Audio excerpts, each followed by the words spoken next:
Yeah, hi, Soham. So we can start if you're ready. I still cannot see your video, but that's okay. Yeah. Is it not visible? No.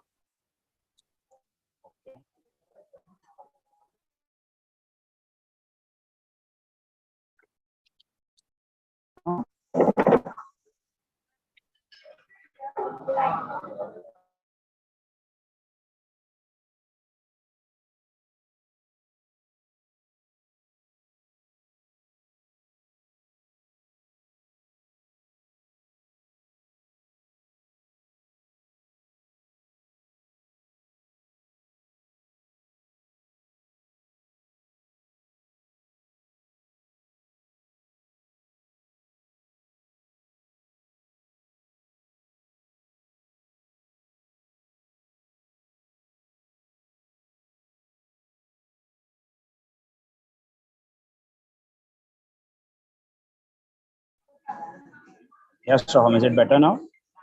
Now I can. Yeah. Perfect. All right. So first of all, good evening, Soham. Thank you for joining us for today's session.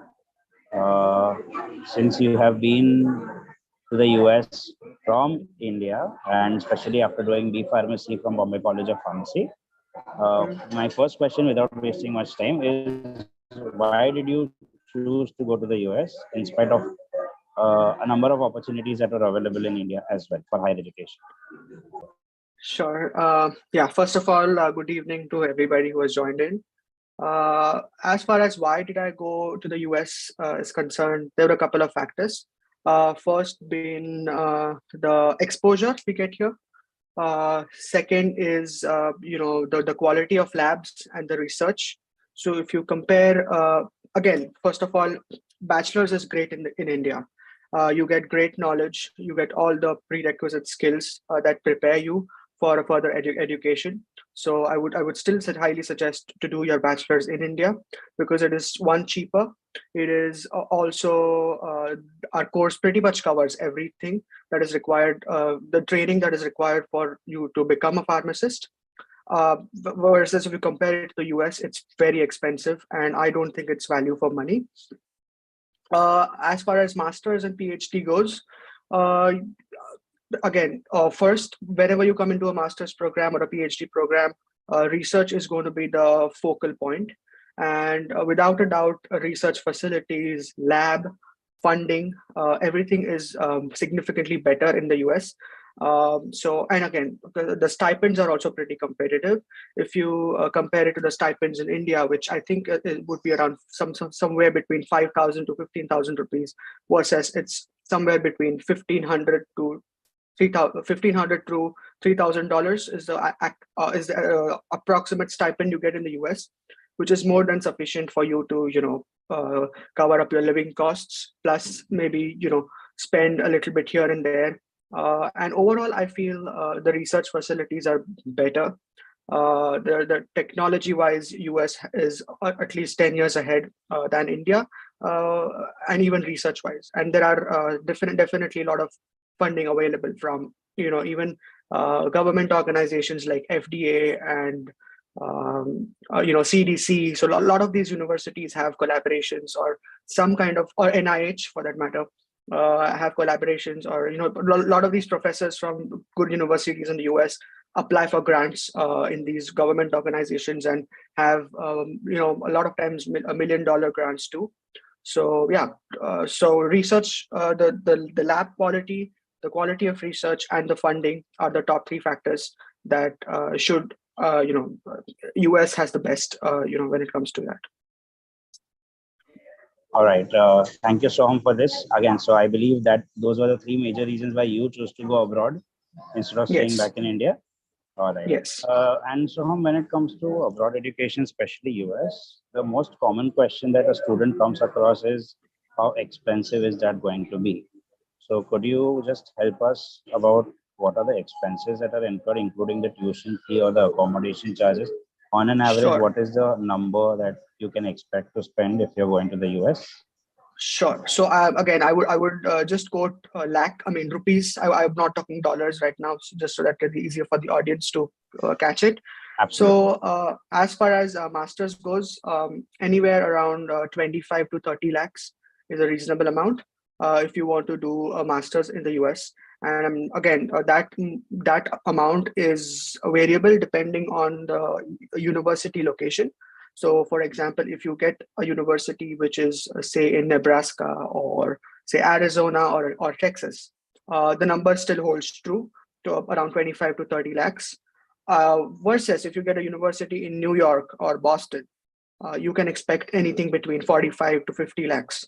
So that amount straight up increases by 15 lakhs or so. So again, depends on the university. That is the expense, and this expense is with your accommodation for 2 years. So I'm talking about again, if you go to a university like a Cornell or a Columbia in New York, which is like really expensive universities, you can expect to spend even 60 lakhs. But I'm talking about mid-tier universities where a lot of normal students, average or very good students would go. If you are looking at New York, Boston, anywhere around 45 to 50. If you're looking at states like Texas, Nebraska, Arizona, that amount goes down to say 30 lakhs. So again, and you have a lot of opportunities to get research assistantships, teaching assistantships, which will cover up for your living expenses at least. And apart from that, any kind of job on campus is allowed.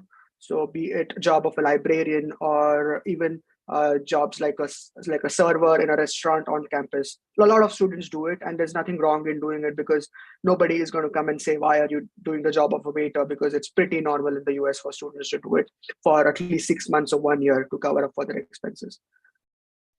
Absolutely. So, according to you, if we are spending that much, there is quite number of good opportunities for students to cover up for their living expenses once they enter the US. And what Correct. is the scenario with respect to the scholarships and other stipends? If there are any institutes offering that? So again, I forgot to talk about PhD. So PhD is more often than not funded. So if there are limited number of seats for PhD. Typically, around only 4 to 5 students are admitted every year in a program for PhD, and most of them, I would say, 5 out of 5 or 4 out of 5 are funded. So there are few seats. And again, the ones which are non-funded PhD students are generally American citizens whose PhD is sponsored by their company, or they're very rich and they just want to do a PhD. So and have that kind of money to spend for 4 or 5 years. But like us, international students, more often than not, you will get a funded PhD seat where your stipend will be somewhere around $1,500 to $3,000. That depends upon the state and the program you're in. Um, as far as scholarships go for master's programs, yes, there are a couple of universities which do provide scholarship opportunities. Like there's Creighton University, there is Duquesne University. There are a couple of universities in Boston too, which will have scholarship opportunities for students, where depends on your TOEFL score. Typically, your TOEFL speaking score. You might get a teaching assistantship as well, because typically when you are a teaching assistant, you are required to face a crowd. You're required to face PharmD students and address a crowd of about 150, 200 on a daily basis. So this is one criteria they look for when they give teaching assistantships to students.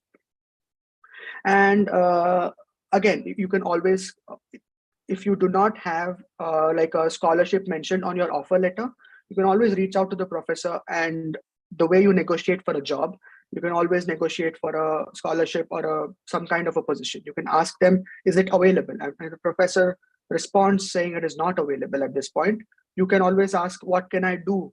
Or what can I do in the next couple of months when I land? What can I do to get that scholarship? And there are a lot of opportunities. Even if you for example, I was in University of Houston College of Pharmacy, but I could come down and apply to the graduate school for like some kind of funding. And for that, I have to again prepare like a statement of purpose of why I require funding. And in that statement of purpose, you would write things like, okay, I'm a great student, I have a great score, my research is high impact, my professor thinks I'm good, all that. And you can ask for a letter of recommendation from your university professor and give it to the graduate school. So again, graduate school is the umbrella body under which there are several schools like College of Engineering, College of Pharmacy, College of Architecture, so on and so forth. So you can apply to the umbrella body and just ask, there are a lot of opportunities so you can apply to that body and ask them for funding. So all you have to do is come down, do your research. If you do not get, for example, a scholarship in College of Pharmacy, there is a high chance you will get a scholarship from the graduate school or some other opportunity that is available within the university. You just have to keep your eyes and ears open. And universities, you will keep on getting emails when you land here about scholarship opportunities at the university level. So make sure you keep your eyes open and you're pretty active on your email. So if an email like that comes up, you should be the first one to apply, because these scholarships are a lot of times first come, first serve basis.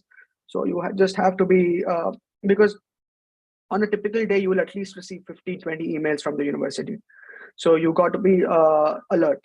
And, a lot of times I used to miss out on those emails. I never read emails that were from university, graduate school or somewhere.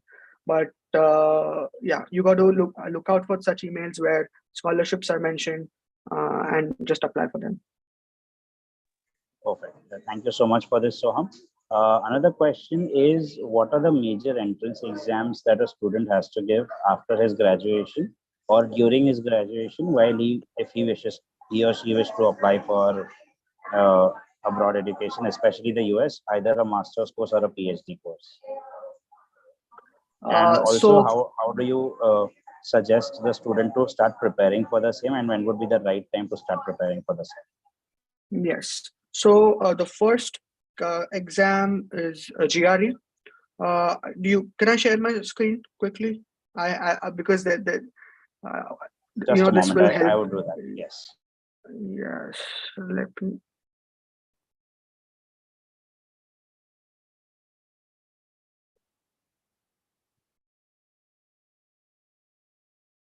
Just a moment.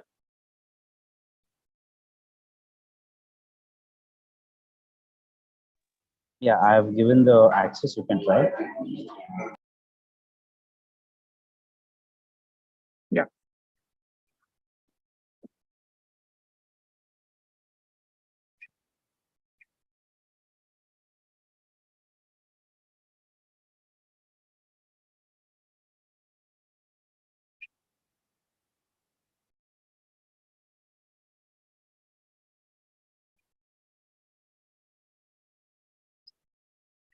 Just a moment.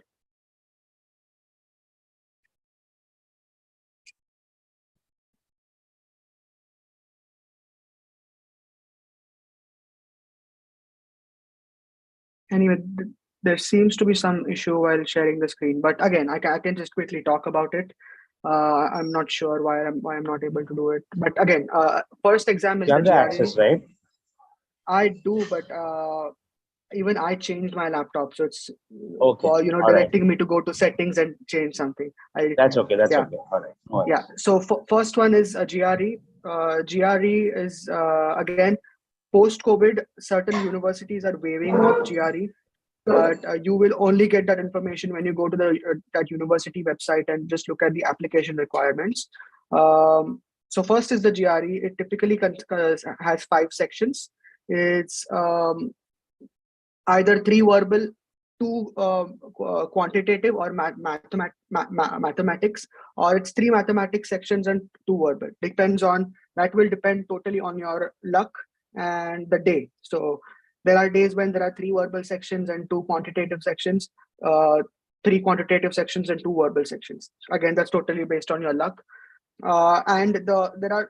You are graded on top 4 sections, and the last section is considered as an experimental section, which just helps ETS, that is the organization that conducts GRE, on how a student's performing. So the last section is never used to calculate the grade. And the exam is adaptive. So the first section is going to be a general section, if you do well on the first section, your next section is going to be difficult. You will have difficult questions.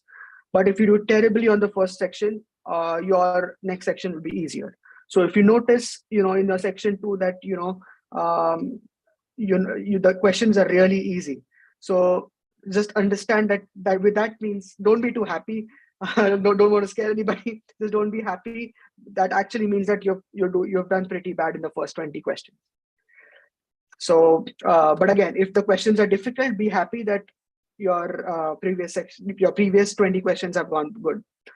So the updated cost for the GRE now is $213 in India, which is about 17,000 rupees. Back then it was around 13,000 rupees when I applied. So the cost has gone up. The first is the GRE exam. It's again, as far as GRE exam goes, the quantitative or the mathematics section is very easy. It's just basic 9th standard or 10th standard mathematics, which most of us are good at, since now we must be in third and fourth year of BPharm. I think most of us would do well on that section. The difficult section is the English section or the verbal section, which does require a lot of practice. So there are a couple of resources out there available which prepare you for the verbal section. But again, I would suggest focus more on the verbal section, because the quantitative section, most of us will just sail through pretty well, because it's basic 9th standard, 8th standard mathematics, which I think at this point, most of us, if we are planning to come abroad, we would be decent at, if not great. So, hello?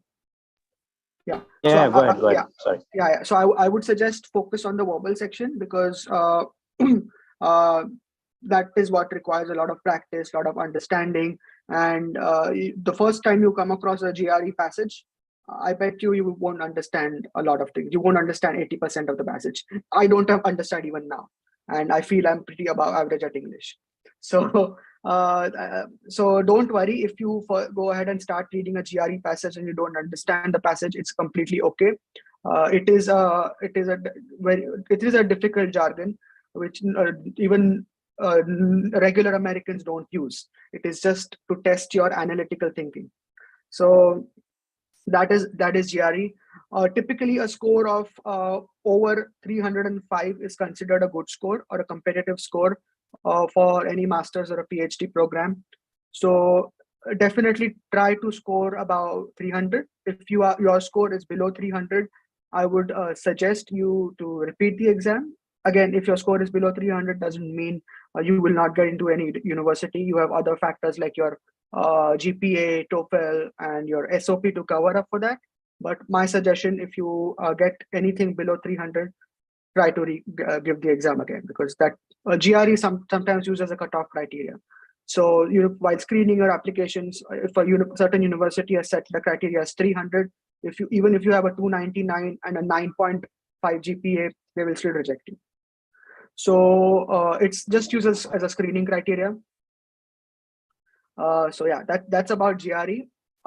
Next comes your Toefl section, which is again 5 sections. You speak 4 sections actually. You're speaking, writing, reading, and listening section. So the question is the exam is out of 120, and every section is for 30 marks. You typically a good Toefl score would be anything above 100. So if you, and the Toefl exam is very, very easy. You would just need a week of preparation to give. It's just very regular English. The first is the reading section, where there's a passage and you have to just answer the questions based on the passage. It's very easy. Most of us must have done it in your 8th, 9th, and 10th standard school. Next is your listening section. It's also pretty basic. You will be given a set of headphones. You will either hear a conversation between 2 people, or just hear some educational, general educational audio. And after that, you will be asked a couple of questions, and you have to just click the answer on the computer screen. The only thing that can be a little bit of a hindrance in the listening section is if you have a lot of background noise in the place you're sitting. So make sure these days, if the Toefl is at home, because I think they have started giving Toefl providing TOEFL access at home due to COVID. Make sure you are in a space where there's minimal background noise, because the audio just comes in at one go. You cannot hear it again. If it is in a if it is in a proper location where there are the computer lab kind of a place where if it's at a ETS center, they will give you noise cancelling headphones and everything, so you'll be sorted. But try to have a computer which is away from other computers, or the computers that is in one corner. That's just my suggestion, because you don't want somebody's speaking section going on while you're hearing to an audio, because people are going to talk all the time. You don't want to miss out on something. So my suggestion is try to get a computer which is at the corner and not in the middle, where you can hear a lot of people talking, because this is a situation you cannot help. Again, the order of so third is your speaking section. This is a section where a lot of people goof up. It is a section where, again, you will be asked on a lot of general topics. Which is your favorite city and why? Which is your favorite music band and why? Very easy, simple, straightforward questions about yourself. The only thing that would matter here is your confidence and how smoothly you talk without taking a lot of pauses, without doing a lot of R's, O's, and make sure you pace your response very well. Again, there is no right or wrong answer in this section. They are just checking your ability to speak English in a coherent and an articulate manner. That's all that matters. Nobody's going to go ahead and check, is this actually your favorite city or not? Just respond what comes to your mind. If it's Mumbai, why Mumbai? Just speak a line or two. And the response window is 30 seconds. Make sure you use at least 25 seconds to respond. These are very general questions. So and the final section is the writing section, where again, it's an essay. You will just have a topic given. You have to respond, and again, you will have a list of example topics in your what do you say, your exercise books, or the official ETS guide also has a list of example topics which you can practice. Perfect. All right. One thing I forgot to mention. One thing I did forget to mention. The GRE also has an analytical writing section, which is towards the end, which is out of 7. Again, it is similar like an essay writing section. You will have a list of topics on the ETS website. And again, you have to score anything about 3 is a good score. If you get a score below 3 out of 7, I would say, again, that is a sign that, again, that is a score is a reflection of your SOP. So if your SOP is really fancy, very well written, and you have an analytical score of 2.5, the two things don't make sense to the person who is going to grant you admission. So this is just the analytical score from the GRE is a reflection of your SOP. So if you've used amazing English, amazing language in your SOP, and you have a terrible analytical writing score, they will understand that the SOP is not written by you. So again, something to note. Yes. Perfect. So Soham, with respect to GRE, what would be an ideal score if a student, according to you, like in some of the best universities, if a student wants an admission, what according to you should be an ideal score in GRE? A score over 310 is very good, because for engineering, typically the requirement is higher, because engineering students have a lot of mathematics and physics involved. But no, that is not the case for pharmacy students. Our cutoffs are slightly lower as compared to engineering students. So I would say a score of over 310 was a great score. And again, that doesn't mean if you have a lower score, you'll not get an admission. But anything above a 310 will put you in a very good spot for a lot of universities, for masters as well as PhD. About 320 is excellent if you're able to do that. I'd say if you get a score about 320, you will get into most of the good universities for pharmacy in the US. Perfect. Thank you, Soham. Swam, you have been mentioning about one particular document called the SOP, and we Yeah. also have something called as a LOR. If you would Mhm. like to just give more information about what is the SOP and what is the LOR, or in case any other documents required apart from the GRE scores and the bachelor scores, what else? Sure. Sure. So typically, it's 5 to 6 documents that are required for an application in the US. First is your GRE score, your TOEFL score, your academic transcripts, that is of all the 6 or 8 semesters of BPharm. You will have to just request a transcript from your college, and they know typically they have a lot of students applying every year. So they will know how the transcript format. They will give it to you for some nominal charge. Next is your resume, is what they will require. Then is your SOP, which is a very important document. So an SOP is your life story. Make sure it's yours own and you do not copy from anybody. So typically the SOP has to highlight what you've done in your life, what is motivating you to pursue, what motivated you to pursue pharmacy, one. Second thing, what is motivating you to apply to the US for that particular course? If it's a master's or a PhD, make sure it's a genuine reason and you're not picking it up from anywhere. Try to make it a personal story, because a lot of people are going to write, I'm highly ambitious, highly driven. Honestly, nobody, if you're not ambitious, you're not going to apply to the US. So that is given. Nobody wants to know that you're ambitious and driven. Just just make sure it's a personal story. Make sure you tell why you're applying. Try to link up a personal story to a certain research topic. For example, if you want to do cancer, say multiple sclerosis, for example, if you for a PhD, a professor is studying multiple sclerosis and you're interested in doing that research, make sure why you know the why behind it.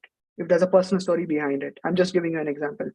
Um, about the SOP has to be about 1,000 words. So yeah, as far as the LOR goes, make sure, again, this is one thing I cannot harp on enough. Nobody cares who is the principal of your college. Nobody cares who is the most reputed professor of your college. Take a LOR from a professor who easily gives it and writes good things about you. Doesn't matter if the professor is an assistant professor or somebody who has just joined in, because the person sitting on an admission committee in the US is not going to know who is the most reputed professor in your college. This is a big mistake a lot of students do. A lot of students did back in Bombay College of Pharmacy when I started applying. They went to the most reputed professor of the college, and the reputed professor sometimes have their own whims and fancies where they want to write the SOP by the LOR by their own. And there are a lot of professors who give honest opinions. The LOR is a document which you will never see. The professor has to directly go to the university portal, click on the link and apply. So if the professor is good enough, they will show you what they have written. If the professor is somebody who is a disciplinarian and wants to follow the process, he will not show you what he has written. So my suggestion is go ahead with a professor who's easygoing, who knows you very well.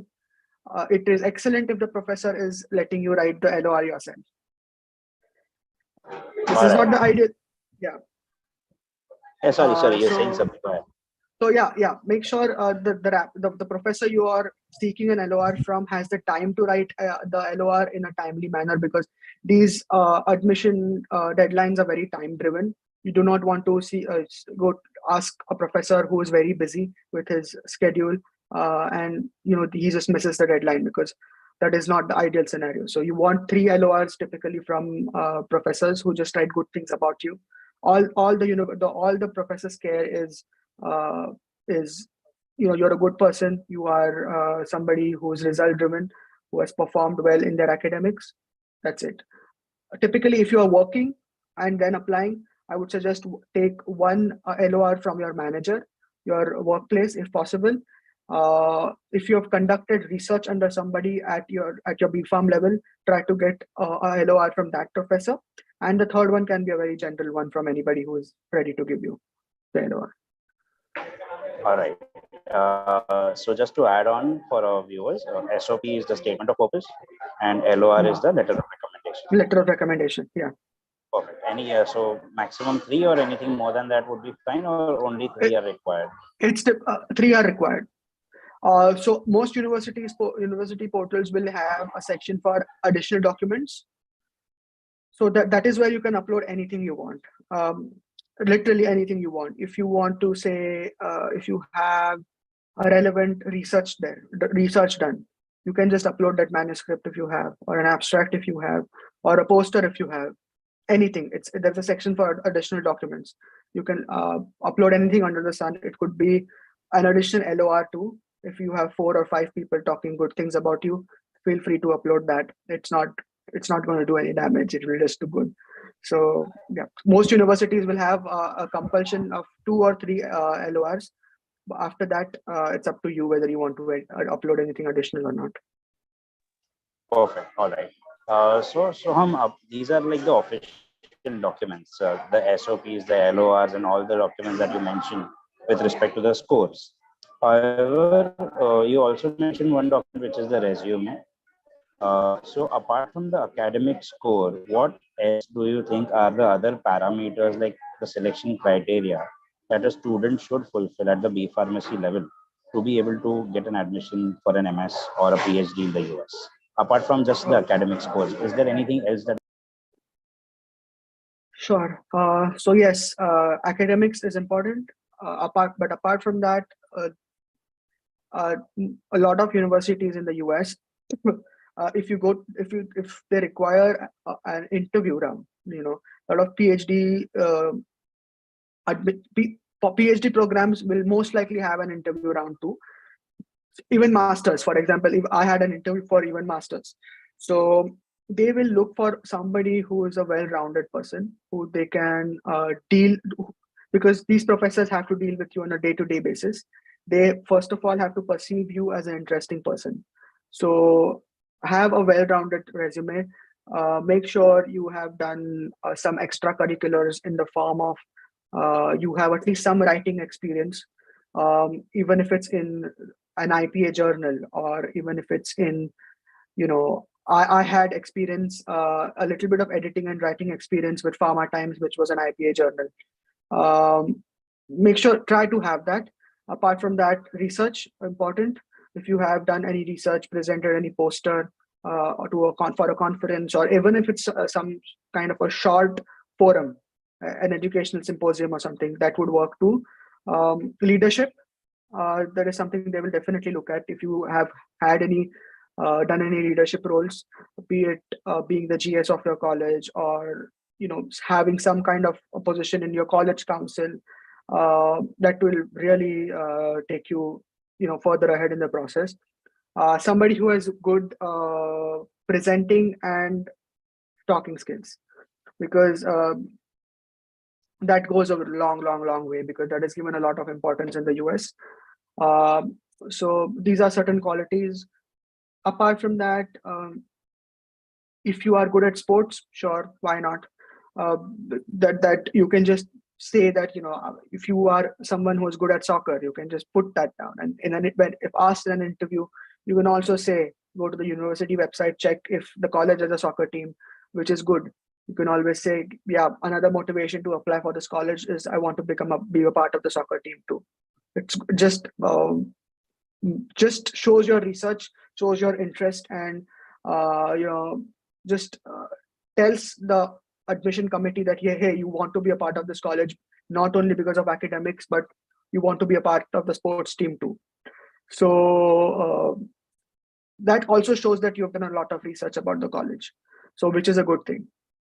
So apart from academics, make sure you develop your personality as a whole. You have a very good, well-rounded resume. Perfect, absolutely. Soham, one more thing is you spoke about the overall personality, you spoke about the documents, and you also spoke about the stipends and the fee structure. One question still stands is for a student, what would be the right time that he should start preparing for these exams like a GRE or a TOEFL? Like you said, the TOEFL or IELTS relatively require less preparation time. Correct. However, what about GRE? Like, what would be a suitable time for them to start? Sure. So typically for a fall admission. Fall. So I'll break this down. So the US typically has two admission cycles. One is the spring, one is the fall. Spring is a cycle where not many students come in. Most students typically go in for the fall cycle because of availability of funding, availability of research and RA research assistantships, teaching assistantships opportunities, and also availability of courses. So most students go for the fall cycle, which starts typically in August or September. The spring cycle starts in January or February, but let's talk about the fall cycle because most of you are going to apply in the fall, right? So fall cycle starts in August. So for example, let's take an example of August 2024. So if you're applying for August 2024, your planning should start one and a half year, back in time from, say, I would say May or June of 2023.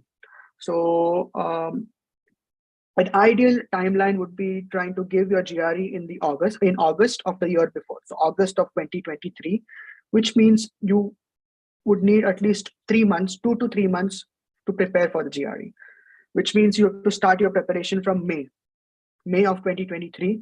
You give your GRE in August before your college starts. So if you're starting your final year, or you will be in the first few months of your final year, you can give your college then. You're not busy with your semester exams then. So you can give your GRE then. Again, if you do not do well in the GRE, you have some time to give the GRE again. That is another reason to give GRE in July, August, or max September. So you give your GRE in August, September. If you do well, great. If you don't do well, you have an opportunity to give it again until January. So TOEFL, that's with GRE, because a lot of universities will have application deadlines starting anywhere from December to March. So typically that's what I've observed. The more ambitious the university, the shorter deadline they have, the earlier deadline the university has. So the most ambitious university will have a deadline in December for next fall. The universities which are needy and need students themselves will have a deadline even in June for an August cycle. So that's a trend you will observe. This is not a written rule anywhere. This is my observation. So that is for the GRE. TOEFL you can give any time in the middle. So so typically towards the start of the year, I'm assuming you will have less lab work, BPharm lab work, or less coursework, or the overall less load. You can just schedule a TOEFL at them, because 1 week or 5 days of preparation is more than enough for a TOEFL. So yeah. Perfect. So according to the semester pattern, for the viewers, it would be somewhere around the semester 6 is when they should start preparing for the GRE, and the end of sem 6 would be the time when they can perhaps give their first attempt to analyze how the score is. Accordingly, they can maybe plan a second attempt or something. Correct. I would say mid of sem 6. I would say mid of sem 6 is when they should try for a first attempt, not the end. Mid of sem 6, or if you are applying after some job experience, then I think you have a lot more time. Assuming you have a regular 9 to 5 job or whatever. I mean, if you're in Mumbai, it's time spent in traveling and everything. I'm sure you won't have a lot of studying to do. So that time you have a little bit more flexibility to schedule a GRE date. But again, the timeline remains the same. Assuming you will, because that is what I did. I worked for 1 year and then came to the US. So I completed my sem 8, got my results and everything. And in the October of that year, I gave my GRE. In October of 2016, I gave my GRE, and 1 week after my GRE, actually 1 week before my GRE, gave my TOEFL, and I came for a fall 2017 admission. So yeah, you can plan accordingly. Perfect. Yeah, I remember. Soham, one question, since you mentioned about you having a work experience before going to the US. Could you tell us, like, how did it help you exactly, or was it like not necessary? Like, could it be without the work experience as well, or do you think that work experience helped you to get a better university? What is It can be, again, it depends on person to person. I went for that 1 year gap because I had a good GRE score, but I was not, my over academic record was not that great. So I had to cover up for that. And hence in that 1 year, I did work, I gained work experience. I was very actively involved with an organization called ISPOR, which is an American organization. I did a lot of relevant short courses, which prepared me for my program. I gained some work experience, so I just had more things to talk about during my PhD applications. Again, my intention was to make up for my relatively low academic records in BPharm when I applied for my PhD. But again, if you are not in similar shoes as mine, you can just go for it immediately. But if you are someone who wants to make up for whatever mess you must have made during your bachelor's, make sure in that 1 year you build a relevant resume. Make sure you do short courses. Make sure, if, for example, if you are applying for a course like mine, which is health economics outcomes research, you get actively involved in ISPOR, which is an US organization which kind of governs HEOR in the US. If you are applying for pharmaceutics, make sure you become an active member of AAPS, American Association of Pharmaceutical Sciences. Try to contribute to the organization in any way, do some short courses, become abstract reviewer for their annual conferences. Any little way you can contribute or add up to your resume, you can. And again, when you're applying for master's or PhD, it will just show the depth of your research. Even if you talk about AAPS, they'll be impressed that, okay, this person knows how it works in America, or he's just not come for the sake of it. He has actually done his research. And if you're able to talk, so that's very important. Perfect. So two more questions. One is we spoke about the amount the student would be spending to go to the US. You spoke about the scholarships, the stipends, and the job opportunities, especially on-campus job opportunities. Another question that always stands is, what would be the probable return on the money that you're going to invest when a student is spending so much money? What is a probable or a rough average return on investment? Okay. So before that, I'll just explain two things. So these courses, either when you apply for a master's or a PhD course. So I'll let me talk about master's, because PhD, let's keep it aside. So master's courses are either going to be STEM or non-STEM. So STEM courses typically science, technology, engineering, and I don't remember what the M stands for. But as far as implications of STEM is concerned, you get 3 years of OPT or optional practical training through a STEM course, but you just get 1 year of OPT if you opt for a non-STEM course. Again, most students apply for a STEM course because you want to gain back the money you spent in the US. Most PhD courses are going to be STEM courses. So after you graduate from your school with a master's or a PhD, you typically have about 90 days after your program end date to find a job. So again, after you find a job, most people do find a job, so there's nothing to be scared of.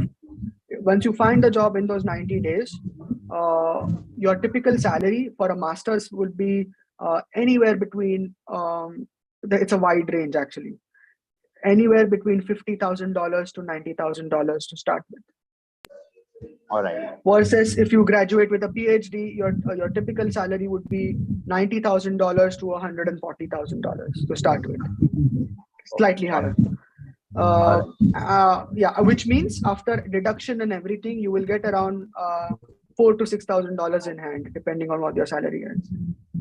So it's you will make up for the 25 lakhs in a year or year and a half. Perfect. Okay, yeah. So that would be something which is very interesting, because a lot of students give up the idea of going abroad only because the amount spent is too high, without knowing much about what is a possible return on investment. So thank you for this. Also, Soham, since you're into counseling, how is it that a student can connect with you? At the same time, what more can you help the students with?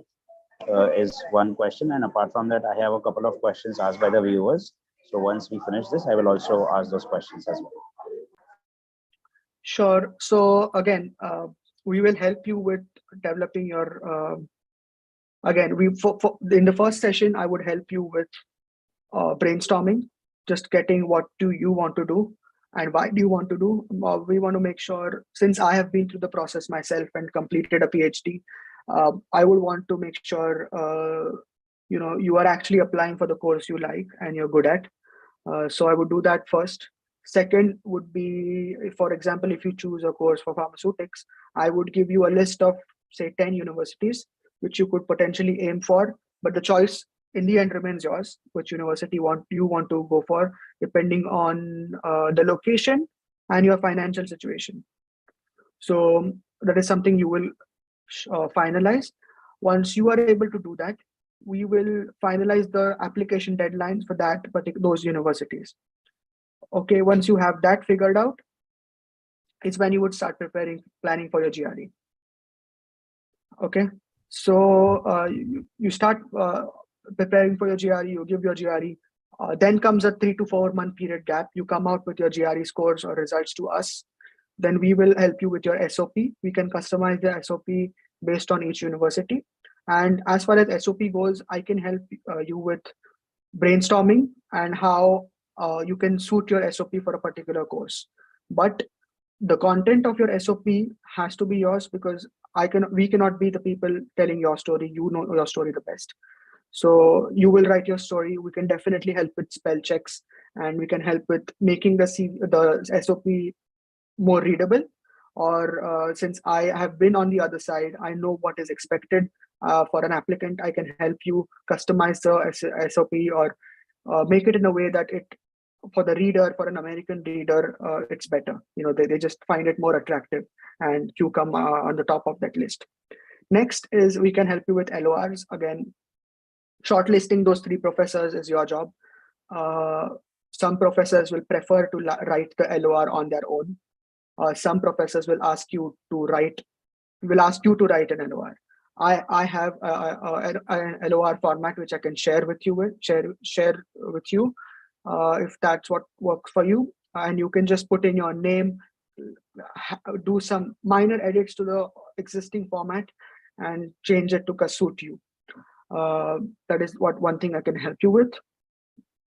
Then comes the actual application process.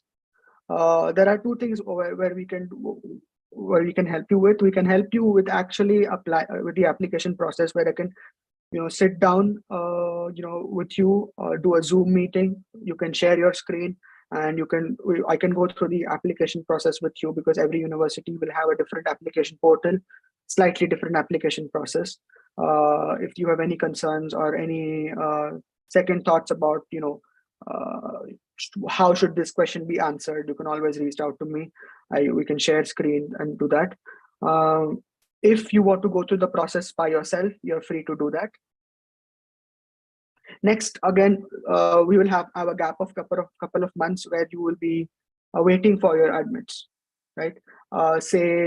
Most of you will have admits by March or April of that particular year. If it's fall 2024, you will have your admit, or at least some status from the university by March of 2023 or April of 2023. That is when you get back to us saying, okay, I have got an admit from university ABC. Can you help me select a university? Then we can do some research and look into the pros and cons of that particular university, and we can help you take a decision. And So final comes the.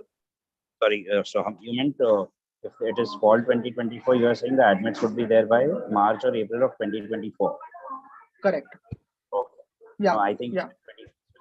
Just checking on that. 2024. Yes. After. Perfect. No problem. After you have that admit, then comes the final stage, where is the visa application stage. We can definitely help you with it, with filling up the DS-160 form. I have filled it out multiple times, and my visa has never been rejected, so don't worry about it. I know how to fill it. So again, that is optional. If you want help with that, filling out the DS-160, I can help you with filling out the DS-160, helping you with documents as well. I have gone through the process 3 times now. So I know myself how to prepare the documents, what is required, and all that. So I can help everybody, whoever wants with that as well. Perfect. Thank you, Soham, for this. I have a couple of questions from our viewers, if that is okay. Sure. One question was, is GRE compulsive? Yeah, as I said, post-COVID, a lot of universities have waived off GRE. For example, just my university in 2020 had waived off GRE, but they got it back in 2021 after things got better with respect to COVID. So you will have to, that is a question that will be best answered when you go to the individual university website and check out their application requirements. Perfect. And there's one more question which says, any courses, any certificate courses or online courses that you would recommend for a student to enhance his or her CV or the profile? Sure. So definitely go to Coursera. You will have a lot of courses there. I can just give you an example for somebody who would want to do HEOR, for example, Health Economics Outcomes Research. You would typically go to look at courses like if there's a course on epidemiology, basics of epidemiology, basis of systematic literature review and meta-analysis. This is one course which will help anybody, because if you are conducting a master's, if you're doing a master's with a thesis track, you will be required to carry out some kind of literature review. So if, for example, if you do a systematic literature review course, you tell them, okay, these are the skills I gained and I learned, this is what I learned from the course, something that will definitely add. If you are doing, say, pharmaceutics, any Coursera course which teaches you more about formulations or pharmacokinetics, a basic course will help. So make sure you pick a course which will suit your program. And again, you can reach out to me and ask me if this course might help or not. Okay, and I can provide my suggestions too. Perfect. Thank you, Soham. We have a few more questions, but I also believe that you have a schedule planned ahead and we are already 1 hour done. So what I will do is I will share those questions with you. And if you could please revert on email, I will also share the answers with the viewers as well. I hope that would be fine. Yes. And one last question, if a student wishes to connect with you, how does he connect? He can connect on my Gmail. It's Soham Yande. I can put down in the chat if you want. You can always reach out. Email is good. Yeah, I'm pretty active on email, so don't worry, I will respond.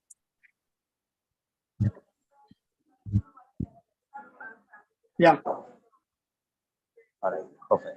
So anything else that you would like to share, Soham? Again, I mean, make sure you have a well-rounded profile.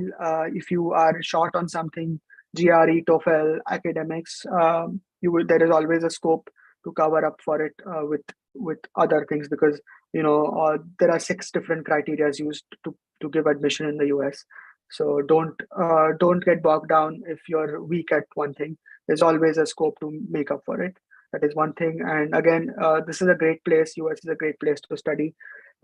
Great place to work. So whatever you put in, if you put in 30 lakhs, 40 lakhs, and you work hard for those 2 years and you get that job, you will always get that return on investment. Just be ready to work really hard. Last thing is, yes, you will. This is a place where you will learn a lot, get a lot of opportunities, really grow as a person. If you are somebody who is from a protected family or has never taken real responsibilities in life, when you come down here, you will be thrown at a lot of challenges. But in the end, it's really all worth it, because it will make you a different person 2 or 3 years down the line. Perfect. Thank you so much, Soham, for your time and for the valuable that you have shared. In case there are any more questions, I'll connect you guys. I'll share those questions with you. And if we can get them answered, that would be great for our viewers as well. Definitely. Thanks, Pranav. Everyone, thank you so much, Soham, again from Team Pharmacad, and to all the viewers as well. Have a good day ahead. Thanks. Yeah, you too. Bye.